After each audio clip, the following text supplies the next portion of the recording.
नमस्कार दोस्तों, एक बार फिर से आपका स्वागत है केमिस्ट्री अड्डा में। आई होप आप सभी अच्छे से रह रहे होंगे और अच्छे से अपनी पढ़ाई कंटिन्यू कर रहे होंगे। दोस्तों, इस लेक्चर में हम लोग कोल और पेट्रोल के बारे में सारी जानकारी, सारे कंसेप्ट को समझने वाले हैं। बहुत ही इंपॉर्टेंट है और एग्ज़ाम पॉइंट ऑफ व्यू से बहुत ही ज़रूरी है। बेसिकली इस लेक्चर को हम लोग 2 पार्ट में डिवाइड करेंगे। आज का ये जो लेक्चर हमारा रहेगा वह डेडिकेटेड रहेगा कोल के बारे में। कोल के सारे कंसेप्ट को आज हम लोग समझेंगे और अगले लेक्चर में हम लोग दोस्तों पेट्रोलियम के बारे में समझने की कोशिश करेंगे। तो आइए समझते हैं कि इस लेक्चर में बेसिकली हम लोग जानेंगे क्या।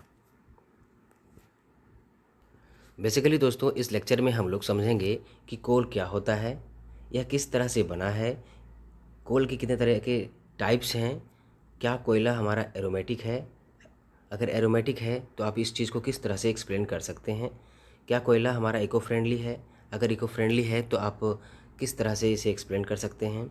उसी तरह से कोयले के अलग अलग ग्रेड्स क्या होते हैं और किन आधार पर हम कोयले के ग्रेड को डिवाइड करते हैं।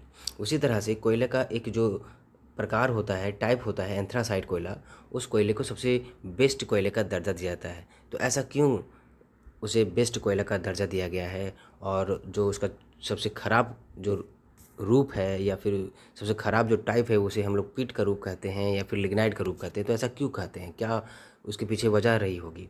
उसी प्रकार से अगर कोल और पेट्रोल के बारे में आपको कंपेयर करने पूछा जाए कि कौन ज़्यादा पोल्यूशन ज़्यादा करेगा, कोल या फिर पेट्रोल, तो आप इस चीज़ को कैसे एक्सप्लेन करेंगे कि कोल ज़्यादा करेगा या फिर पेट्रोल ज़्यादा पोल्यूशन करेगा।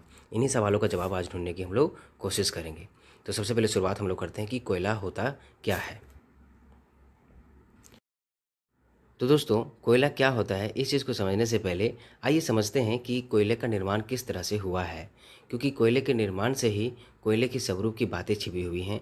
कोयला का नेचर किस तरह से होगा, इस चीज़ का पता हम लोग उसके फॉर्मेशन से ही पता लगा सकते हैं।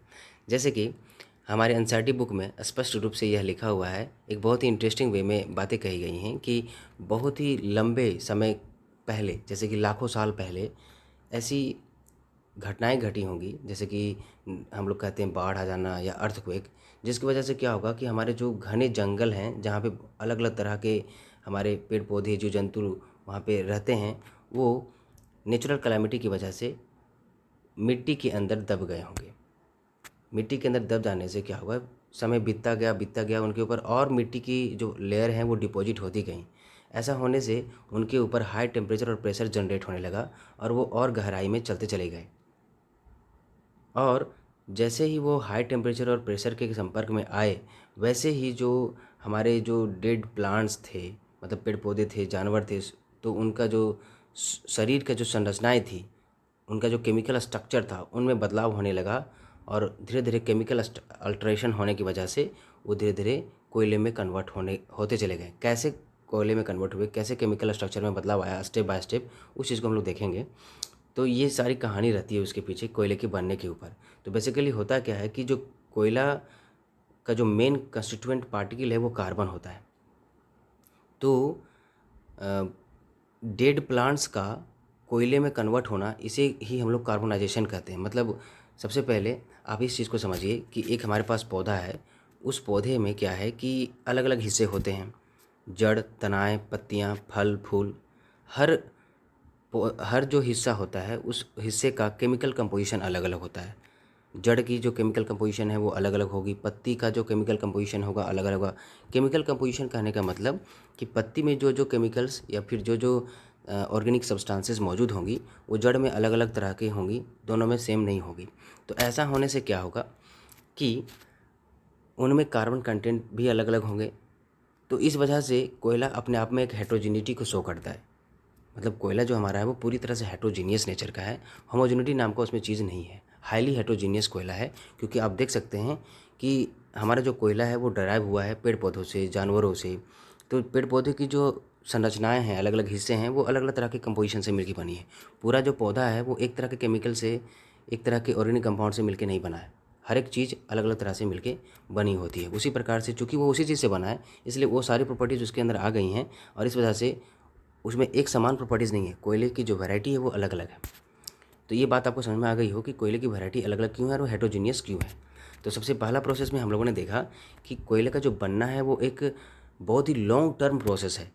लाखों साल इसको बनने में लगते हैं और इसके बनने में टेम्परेचर, प्रेशर का काफ़ी रोल है।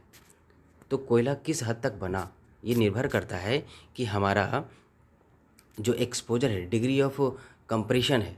पहली बात कि डिग्री ऑफ कंप्रेशन, कोयला किस हद तक कंप्रेस हुआ है, डिग्री ऑफ कंप्रेशन कैसा है। उसके बाद दूसरी बात डिपेंड करती है कि कितने समय तक रही उस कंप्रेशन में कोयला, या फिर वो जो हमारा सड़ा गला या मृत जो हमारा पेड़ पौधा था, वो कितने समय तक उस कंप्रेशन को फील किया, महसूस किया। ये बातें भी उस पर लागू होती हैं।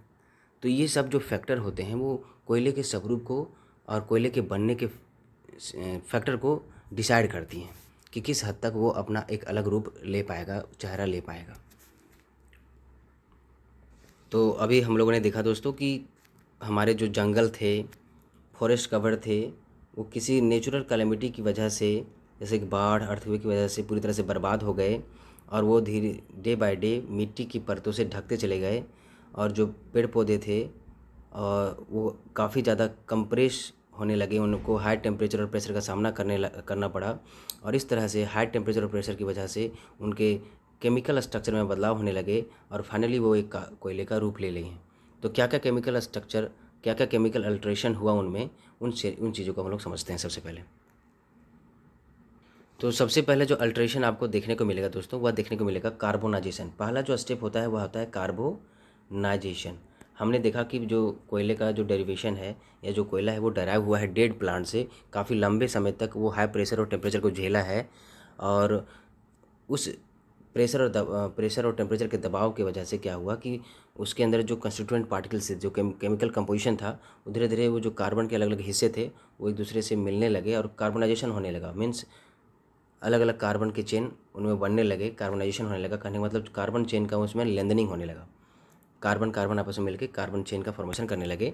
और जब एक चेन बनना शुरू हो गया तो धीरे धीरे फिर उसमें सैक्लाइजेशन होने लगे। सैक्लाइजेशन होने के बाद फिर उसमें एरोमेटाइजेशन होने लगा और धीरे धीरे उसमें अलग अलग तरह के फंक्शनल ग्रुप उसमें जुड़ते भी गए और एरोमेटाइजेशन भी होने लगा। तो अलग अलग कोयले में आपको अलग अलग एरोमेटिक रिंग्स देखने को मिलेंगे, उनके ऊपर अलग अलग तरह के फंक्शनल ग्रुप भी देखने को मिलेंगे। आगे मैं अलग अलग कोयले के जो स्ट्रक्चर होते हैं उनको मैं शो करूँगा आपको, उसमें आपको पता चलेगा कि कोयले के ऊपर अलग अलग तरह के फंक्शनल ग्रुप होते हैं। फंक्शनल ग्रुप और मैंने आपको बता चुका है कि पहले मतलब किन तरह के फंक्शनल ग्रुप होते हैं और क्या क्या उनके स्ट्रक्चर्स होते हैं। तो बेसिकली हम लोगों ने देखा कि दोस्तों सबसे पहला जो प्रोसेस होता है केमिकल अल्ट्रेशन में, हाई प्रेशर और हाई टेम्परेचर की वजह से जो पेड़ पौधों के जो मृत शरीर हैं उनमें किस तरह से बदलाव आए, उस चीज़ को हम लोगों ने देखा कि सबसे पहले कार्बनाइजेशन होता है। मतलब उसके अंदर जो कार्बन कंटेंट था वो सबसे पहले आपस में मिल करके कार्बन चेन लेंथनिंग करने लगे, मतलब कार्बन कार्बन मिल करके एक लंबा चेन बनाने लगे। और इससे क्या हुआ कि वो फिर जब लंबा चेन बनने लगा तो फिर वो सैक्लाइजेशन प्रोसेस को शो करने लगे, सैक्लाइजेशन होने लगा हाई टेम्परेचर और प्रेशर की वजह से। और फिर एरोमेटाइजेशन होने लगा उन उन सैक्लाइजेशन प्रोसेस के दरमियान। फिर उसके बाद उनमें एरोमेटाइजेशन होने लगा। एरोमेटाइजेशन के बारे में आप हायर स्टडीज में पढ़ेंगे कि किस तरह से एरोमेटाइजेशन प्रोसेस होती है और किस तरह से एरोमेटिक कंपाउंड का फॉर्मेशन होता है। उसके बाद हाई टेम्परेचर और प्रेशर की वजह से फिर उनमें डिहाइड्रेशन भी होने लगा। मतलब कुछ ऐसे फंक्शनल ग्रुप थे जो धीरे धीरे वहाँ से आप एक तरह से कह सकते हैं आपकी फंक्शनल ग्रुप का हटना शुरू हो गया और धीरे धीरे एक प्योरेस्ट फॉर्म ऑफ कोयला हमको देखने को मिलने लगा जो कि एंथ्रासाइट होता है। आगे हम लोग देखेंगे कि एंथ्रासाइट को प्योरेस्ट फॉर्म ऑफ कोयला क्यों कहते हैं, क्यों अच्छा कोयला से माना जाता है। उन सारी चीज़ों को हम लोग इसी से एक्सप्लेन करना शुरू करेंगे।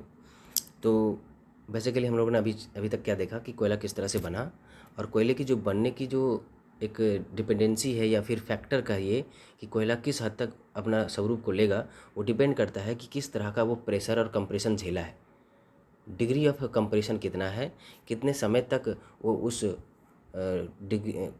कंप्रेशन में और हाई टेम्परेचर और प्रेशर में रहा है। तो इन सारी बातों पर निर्भर करता है कि कोयला का स्वरूप कैसा होगा।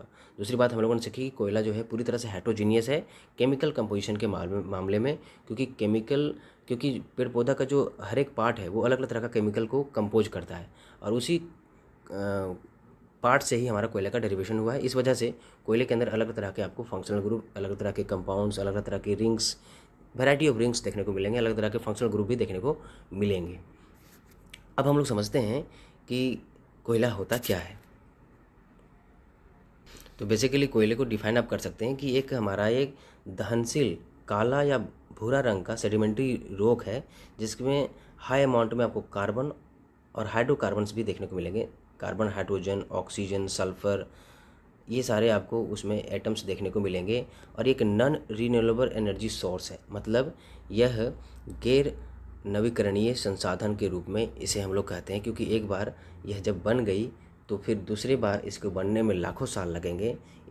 और चूँकि इसका जो क्वांटिटी हमारे अर्थ पर है वो लिमिटेड एरिया में ही है, इस वजह से हम इसे नॉन रिन्यूएबल एनर्जी सोर्स कहते हैं, क्योंकि इसका निर्माण अभी तात्कालिक रूप से करना बहुत ही मुश्किल है, क्योंकि इसे बनने में लाखों साल लगते हैं।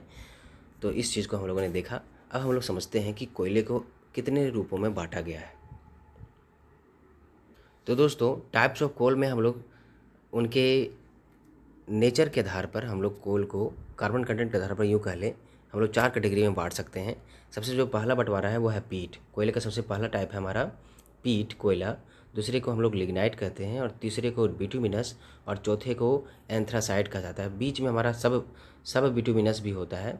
उसके बारे में जनरली उतना पूछा नहीं जाता है। इन 4 के बारे में हम लोगों को जनरली अच्छे से स्टडी करना है, सारी चीज़ों को समझना है क्यों, कैसे, क्या हो रहा है। तो सबसे पहला हमारा है पीट।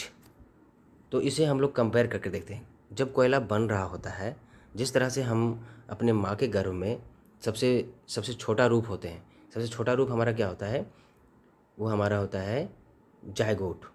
सबसे पहले हम एक जायगोट हुआ करते हैं, मतलब एक सेल और एक स्पर्म मिल करके जायगोट का फॉर्मेशन करते हैं। जस्ट लाइक उसी तरह से कोयले के बनने के निर्माण में सबसे जो शुरुआती स्टेज होता है, जिसे हम लोग जायगोट भी कह सकते हैं, वह होता है पीट, या फिर इसे आप इम्ब्रियो भी कह लें। इम्ब्रियो मतलब सबसे सबसे छोटा रूप, किसी भी चीज़ का सबसे छोटा रूप, यानी कोयले के बनने का सबसे छोटा रूप ये है। इसका उतना यूज नहीं है, ये बहुत ही नवजात स्थिति में है, और उस तरह की इसमें कार्बन कंटेंट होती ही नहीं है। बहुत ही लो कार्बन कंटेंट होती है। मॉइस्चर सबसे ज़्यादा इसमें होता है, सबसे हाईएस्ट मॉइस्चर है इसमें। आप देख सकते हैं पीट में सबसे ज़्यादा हाईएस्ट मॉइस्चर है। और कार्बन कंटेंट की बात करें तो सबसे लोवेस्ट कार्बन कंटेंट इसमें है। और इस वजह से चूँकि कार्बन है ही नहीं, तो इसको जलाने पर आपको हीट मिलेगा ही नहीं, इसलिए सबसे लोवेस्ट हीट कंटेंट पीट में होता है, और सबसे हाईएस्ट मॉइस्चर इसी में होता है। इसे हम लोग कोयला भी नहीं कहते हैं, क्योंकि ये एक अभी तो नवजात है, ये बनना शुरू हुआ है, ये एक एम्ब्रियो है। धीरे धीरे एम्ब्रियो विकास करता है, धीरे धीरे इसमें विकास होना शुरू हो जाता है। फिर इसमें फ्यूटस डेवलप होता है, माता के गर्भ में ये प्लांट हो जाता है, और फिर वहाँ पे उसका विकास होना शुरू हो जाता है। उसी तरह से जब इस पर हाई टेम्परेचर और प्रेशर पड़ता है तो ये पीट कन्वर्ट हो जाता है लिग्नाइट में, जो कुछ इस तरह से ब्राउन ब्राउन दिखता है। इसमें थोड़ी सी कार्बन कंटेंट बढ़ जाती है इन कंपेरिजन टू पीट। पीट की तुलना में कार्बन कंटेंट लिग्नाइट में बढ़ जाएगा, और मॉइस्चर कंटेंट जो है वो थोड़ा इसमें कम हो जाएगा। पीट की तुलना में लिग्नाइट में मॉइस्चर कंटेंट थोड़ा कम रहेगा, मतलब ये अब थोड़ा सा अच्छा रूप लेना शुरू कर दिया है।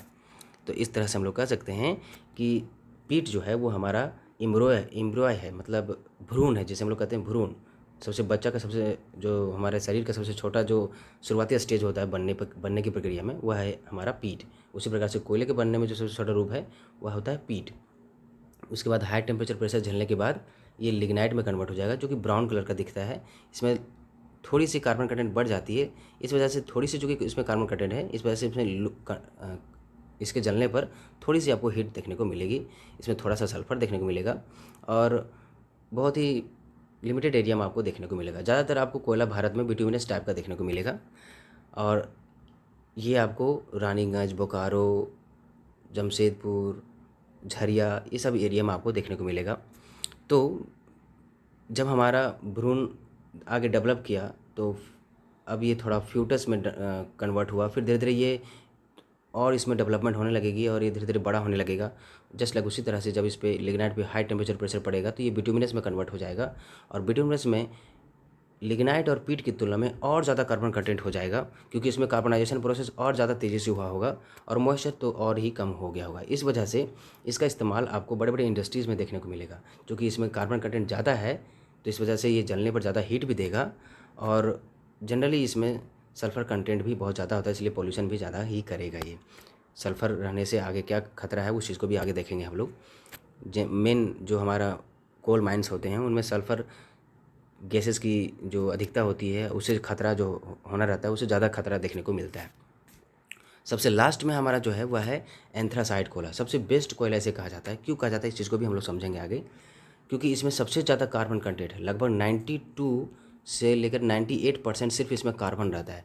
मतलब इसमें कार्बनाइजेशन प्रोसेस सबसे ज़्यादा हाईएस्ट हुआ है, और जितने भी फंक्शनल ग्रुप थे वो इसमें सारे के सारे हट चुके थे, ना के बराबर फंक्शनल ग्रुप बचे थे। तो बेसिकली होता क्या है इसी को समझिए आप, कि अगर कोई फंक्शनल ग्रुप नहीं रहेगा तो वाटर मॉलिक्यूल को होल्ड करने वाला भी नहीं रहेगा। फंक्शनल ग्रुप रहते हैं तभी वो वाटर मॉलिक्यूल को होल्ड करके रखते हैं। जब इसमें पानी की मात्रा एकदम ना के बराबर है, इसमें मॉइस्चर कंटेंट जीरो होता है, काफ़ी हार्ड होता है। बेसिकली आप लिग्नाइट और पीट को देखेंगे तो काफ़ी सॉफ्ट होते हैं, बिटुमिनस भी थोड़ा थोड़ा आपको सॉफ्टनेस इसमें देखने को मिलेगी, लेकिन एंथ्रासाइट कोयला पूरी तरह से हार्ड होता है।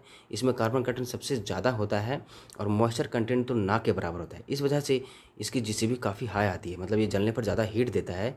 और ये जो है बहुत ही लिमिटेड एरिया में, यहाँ तक कि इवन एंथ्रासाइट कोयला जो है भारत के जम्मू कश्मीर एरिया में आपको देखने को मिलेगा और आपको कहीं देखने को नहीं मिलता है। तो हम लोग अब समझते हैं कि इसे सबसे अच्छा कोयला क्यों माना जाता है, इस चीज़ को पहले समझ लेते हैं, फिर हम लोग और जो कंपैरिजन है उस चीज़ को हम लोग देखेंगे। तो अब बेसिकली अभी आपको याद रखना है कि अगर आपसे एग्जाम में पूछा जाए कि सबसे ज़्यादा कार्बन कंटेंट किस कोयले में होता है, तो वो हमारा एंथ्रासाइट। सबसे लो कार्बन कंटेंट हमारा पीट में होता है, सबसे हाईएस्ट हमारा एंथ्रासाइट में होता है।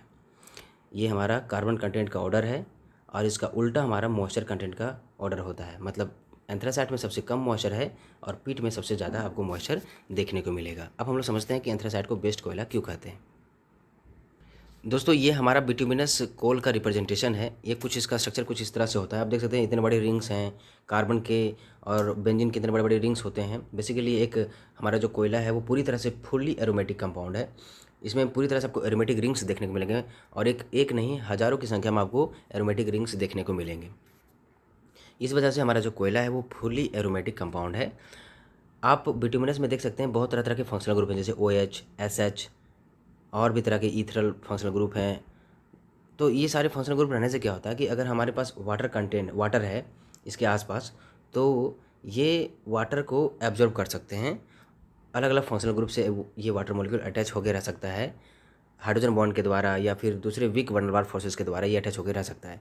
इस वजह से बिटुमिनस में आपको बहुत सारे मॉइस्चर कंटेंट देखने को मिलेंगे। लेकिन आपको मैं एंथ्रासाइट का स्ट्रक्चर दिखाता हूँ, तब आपको सारी चीज़ें क्लियर हो जाएंगी।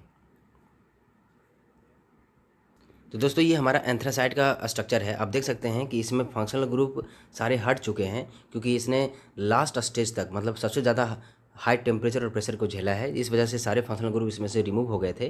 तो जनरली आपको अधिकतर फंक्शनल ग्रुप इसमें देखने को नहीं मिलेंगे, कुछ ही फंक्शनल ग्रुप आपको देखने को मिलेंगे। इस वजह से इसमें जो मॉइस्चर कंटेंट है, मतलब मॉइस्चर को एब्जॉर्ब करने का जो फंक्शनल ग्रुप ज़रूरी होता है वो इसमें है ही नहीं, क्योंकि ये हमारा बेंजीनिक पूरी तरह से नॉन पोलर होता है और वाटर हमारा पोलर है, तो दोनों में कम्बिनेशन नहीं हो पाता है। फंक्शनल ग्रुप रहेंगे तो उनमें पोलैरिटी होगी और वो वाटर मॉलिक्यूल को एब्जॉर्ब कर सकता है। लेकिन एंथ्रासाइट में क्या है कि पूरी तरह से ये फुली एरोमेटिक है, पूरी तरह से इसमें सारे फंक्शनल ग्रुप इसमें हट गए हैं। तो इसलिए इसमें लगभग ऑलमोस्ट जीरो मॉइस्चर कंटेंट इसमें होता है, क्योंकि इसमें किसी तरह का फंक्शनल ग्रुप बचा ही नहीं। इस वजह से कोई वाटर मॉलिक्यूल को ऑब्जर्व करेगा ही नहीं, और इस वजह से ही इसका जीसीबी सबसे हाईएस्ट होता है, क्योंकि ये जलने पर सबसे हाईएस्ट अमाउंट में हमें हीट प्रोड्यूस करके देगा। क्योंकि आप देख सकते हैं कि ये एक फुली एरोमेटिक कंपाउंड है, जैसे C6H6, कार्बन और हाइड्रोजन बहुत ही अधिक मात्रा में इनमें पाया जाएगा, और ये जलने पर बहुत ही अधिक मात्रा में हमें हीट भी देगा। तो आप बेसिक अंतर देखें कि पीट के समय जो सबसे छोटा रूप था कोयले का, उस समय मॉइस्चर कंटेंट इतना ज़्यादा था कि वो बर्न करने पर ना के बराबर हीट देता था। फिर थोड़ा सा हीट कंटेंट बढ़ा लिग्नाइट में, फिर बिटुमिनस में उससे थोड़ा और अच्छा हुआ, और एंथ्रासाइट में पूरी तरह से अच्छा हो गया। पूरी अच्छा कोयला कहने का कारण आप समझ गए होंगे कि इसमें मॉइस्चर कंटेंट जीरो है। मॉइस्चर कंटेंट जीरो क्यों है? क्योंकि इसमें किसी तरह का फंक्शनल ग्रुप नहीं था, तो वो वाटर मॉलिक्यूल को होल्ड करके नहीं रखा, किस तरह से उसमें अट्रैक्शन नहीं हो पाया, क्योंकि पूरी तरह से आप देख सकते हैं बेंजीन रिंग है, ये नॉन पोलर नेचर का होता है। आइए अब हम लोग नेक्स्ट चीज़ों को समझते हैं। तो अगला हमारा जो सवाल है वह है कि क्या कोयला हमारा इको फ्रेंडली है? हमारा जवाब होगा नहीं, कोयला हमारा इको फ्रेंडली नहीं है, क्योंकि इसके जलने पर बहुत सारे गैसेस, हार्मफुल गैसेस लिबरेट होते हैं, जैसे कि CO2 gas, sulphur dioxide gas, etcetera. ये गैसें बहुत ही खतरनाक होती हैं। जब ये इन्वायरमेंट में जाएंगी तो एसिड रेन करेंगी, एसिड रेन का ये कारण बनेगी। इनके साथ साथ ग्लोबल वार्मिंग भी होगा, और बहुत तरह के हमारे स्किन प्रॉब्लम शुरू हो जाएंगे, और लंग्स में हमारे बहुत तरह की बीमारियां शुरू हो जाएंगी। तो ये इको फ्रेंडली नहीं है, इस चीज़ का आप ध्यान रखेंगे। कभी भी माइंस एरिया में जाएं तो आपको प्रॉपर इक्विपमेंट्स पहन कर ही जाना चाहिए, ताकि आप इन हार्मफुल गैसेस से, डस्ट पार्टिकल से बचाव कर सकें। तो बेसिकली दोस्तों, जब ये CO2 निकलेगा यहाँ से, तो ये वाटर से रिएक्ट करके बेसिकली ये कार्बोनिक एसिड बना देंगे। और उसी तरह से अगर SO2 गैस निकालते हैं अगर ये, तो वाटर से ये रिएक्ट करके सल्फ्यूरिक एसिड बना देंगे, जो कि बहुत ही खतरनाक एसिड होता है। हमारे भवनों को ये क्षतिग्रस्त कर सकता है, मिट्टी की उपजाऊपन को ख़त्म कर सकता है, फर्टिलिटी जो सॉइल की फर्टिलिटी है उसे कम कर देगा। ताजमहल अभी देख सकते हैं पीला पड़ने लगा है, इन्हीं सब कारणों से, एसिड रेन की वजह से ही। और लंग्स डिजीजेज़, कैंसर वगैरह का कारण बन सकता है। और फ्यूचर में ये बहुत ही घातक रूप ले सकता है, हमारे पर्यावरण के लिए एक बहुत ही खतरनाक सिद्ध हो सकता है। क्योंकि डे बाय डे आप देख सकते हैं कि गर्मी कितनी बढ़ रही है। ग्लोबल वार्मिंग का जो मुख्य कारण है, आप समझ सकते हैं कि कार्बन डाइऑक्साइड का इमिशन इतना बढ़ गया है एनवायरनमेंट में, कि इससे गर्मी प्रत्येक साल 1-2 डिग्री बढ़ ही जाती है। नेक्स्ट हमारे पास है दोस्तों कि अगर कोल और पेट्रोल में से पूछा जाए कि किस में पॉल्यूशन ज़्यादा होगा, तो हमारा आंसर क्या होगा? कोल और पेट्रोल की बात करते हैं। कोल और पेट्रोल की सबसे बात करते हैं तो ये प्योरली एलिफेटिक हाइड्रोकार्बन्स होते हैं। एलिफेटिक हाइड्रोकार्बन जैसे कि methane, ethane, C2H5, C3H8, C4H10, C5H12, इस तरह के इनमें जो कंपाउंड्स हैं, कंस्टिट्यूएंट पार्टिकल्स हैं, वो पाए जाते हैं। वहीं कोयले के रूप में आपने देखा कि ये पूरी तरह से एरोमेटिक होते हैं। एरोमेटिक होने का मतलब इनमें C6H6 इस तरह के आपको केमिकल कम्बिनेशन देखने को मिलेंगे। मतलब बेंजीन रिंग्स में थे तो कार्बन और हाइड्रोजन इस तरह के आपको कंटेंट देखने को मिलेंगे। तो बेसिकली आप कंपेयर करेंगे तो क्या देख रहे हैं कि इनमें कार्बन और हाइड्रोजन का कंटेंट बेसिकली लगभग ऑलमोस्ट इक्वल दिखा रहा है। और यूँ कहें तो इसमें हाइड्रोजन थोड़ा कम ही होगा, कार्बन ज़्यादा देखने को मिलेगा, क्योंकि बहुत अधिक संख्या में एरोमेटिक रिंग्स वहाँ देखने को मिलेंगे आपको। लेकिन अगर पेट्रोल की बात करें तो इनमें आप देख सकते हैं हाइड्रोजन कंटेंट काफ़ी ज़्यादा है इन कंपेरिजन टू कार्बन की तुलना में हाइड्रोजन बहुत ज़्यादा है। और आप सभी जानते हैं कि हाइड्रोजन हमारा इको फ्रेंडली होता है, बर्न करने पर पूरी तरह से ये कम्प्लीटली पहली बात बर्न होता है। और और सबसे पहली बात ये CO2 नहीं लिबरेट करता है, मतलब सिर्फ चूँकि हाइड्रोजन है तो ये वाटर ही लिबरेट कर सकता है। इस वजह से ये इको फ्रेंडली है, किसी तरह का धुआं वगैरह नहीं छोड़ता है, तो इसको आइडियल फ्यूल मानते हैं। तो जितना ज़्यादा हाइड्रोजन रहेगा मतलब वो उतना अच्छा फ्यूल उसे हम लोग कहेंगे।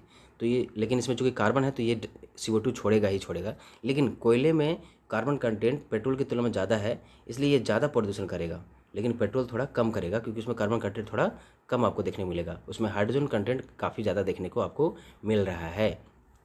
इस वजह से पेट्रोल हमारा इन कंपेरिजन टू कोल थोड़ा अच्छा फ्यूल माना जाएगा, क्योंकि ये प्रदूषण थोड़ा कम कर रहा है। लेकिन कोयला ज़्यादा प्रदूषण इसलिए कर रहा है क्योंकि इसमें कार्बन कंटेंट काफ़ी ज़्यादा आपको देखने को मिलेगा। लास्ट हमारे पास टॉपिक है दोस्तों कि कोल का ग्रेड कितने तरह का होता है। तो बेसिकली जो हमारा नॉन कोकिंग कोल है उसके जो ग्रेड्स हैं उनको 17 तरह के ग्रेड में डिवाइड किया गया है। 17 तरह के ग्रेड होते हैं, इनको याद करना काफ़ी ईजी है। ग्रेड नंबर 17 जो है सबसे ख़राब कोयला हमारा है, और ग्रेड 16 थोड़ा उससे अच्छा, ग्रेड 15 उससे थोड़ा और अच्छा। इस तरह से हमारा G1 ग्रेड तक जाता है। G1 और G2 ग्रेड का कोयला हमारे भारत देश में जम्मू कश्मीर की तरफ कुछ मात्रा में देखने को मिलेगा। G1 तो ना के बराबर देखने को मिलेगा, ये बेसिकली ऑस्ट्रेलिया की तरफ आपको देखने को मिलेगा। और बाकी ये सब कोयले आपको भारत में अलग अलग हिस्सों में, जैसे कि झरिया, बोकारो, रानीगंज, इन सब एरियाज़ में आपको देखने को मिलेगा। तो इसे किस तरह से याद करेंगे? इसको GCV के आधार पर इसको बांटा गया है। तो बेसिकली अगर कोयले का GCV 2200 किलो कैलोरी पर केजी से लेकर के 2500 किलो कैलोरी के बीच में रहा तो इसे G17 ग्रेड का कोयला कहेंगे। उसके बाद फिर आप 300 कम करते चले जाएं, मतलब आगे बढ़ते चले जाएंगे 300 तो आपको G16 मिल जाएगा। मतलब 2500 से लेकर के आप आगे 300 और जोड़ देंगे 2800 तक, तो ये G16 बन जाएगा। G15 निकालना है तो फिर इसमें 300 और जोड़ देंगे, तो 2800 से लेकर के 3100 तक जितना GCV होगा वो हमारा G15 का ग्रेड का कोयला होगा। इस तरह से आप 300 बढ़ाते हुए आप G1 तक पहुंच सकते हैं। और जो G1 होता है उसका जो GCV है, यानी कि ग्रोस कैलोरीफिक वैल्यू, उसके बारे में अलग हम लोग पढ़ेंगे। तो ग्रोस कैलोरीफिक वैल्यू जो है G1 ग्रेड का जो कोयला है उसका 7000 से थोड़ा पार हो जाता है। 7000 से अगर कोयला GCV पार हो गया मतलब वो सबसे बेस्ट कोयला है हमारा, उसका ग्रेड जो कि सबसे अच्छा आया है। और इन्हीं ग्रेड के आधार पर फिर इनकी जो रेट है, प्राइसेस हैं, वो तय की जाती हैं। उसके बाद दोस्तों हमारे पास कोकिंग कोल है। कोकिंग कोल के लिए ग्रेड अलग तरह से डिसाइड होते हैं। तो उसके लिए हमारे पास स्टील ग्रेड 1 है, स्टील ग्रेड 2 है, वासरी 1, वासरी 2, वासरी 3 एंड वासरी 4, इस तरह का ग्रेड डिसाइड किया गया है। और इस तरह के ग्रेड को डिसाइड करने का तरीका हमारे पास है एस कंटेंट। एस कंटेंट कितना है किसी कोयले में, उसके आधार पर हम लोग इसका डिसीजन करते हैं।